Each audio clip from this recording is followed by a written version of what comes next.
কালকে নিয়ে যাবো না।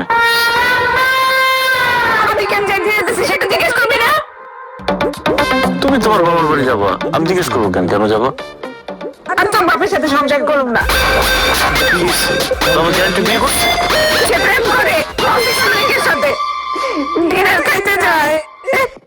দেখছো কত বছর হয়ে গেছে চাকরি ছেড়ে দিচ্ছে, এখন এসব বদমাশি করতেছে। দাঁড়াও বাবা, এই বাবা। কি কি বাবা, কি শুনতেছে এগুলা? কি শুনছ?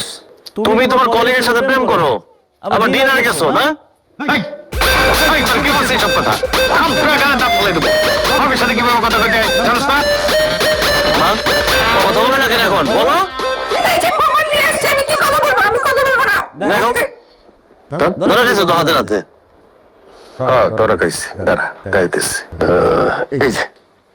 এই যে দেখ, 8 বছর আগের মেসেজ। মহিলা আমারে লিখছিল আমার সাথে কি ডিনার করতে যাবেন।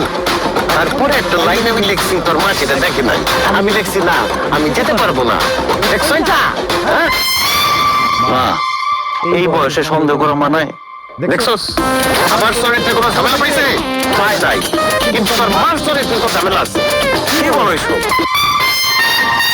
তুমি কোথেকে দেখলা?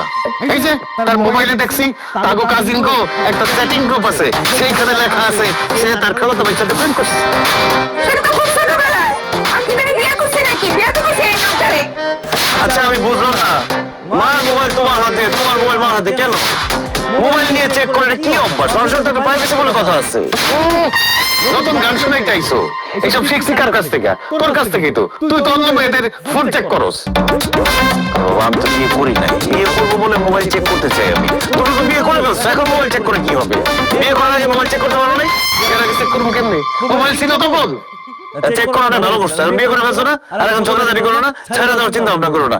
এখন যদি ছেড়ে দাও তোমাদের কেউ বিয়ে করবে না। যাও এখান থেকে সরো, আমি আছি একটা টেনশনের মধ্যে।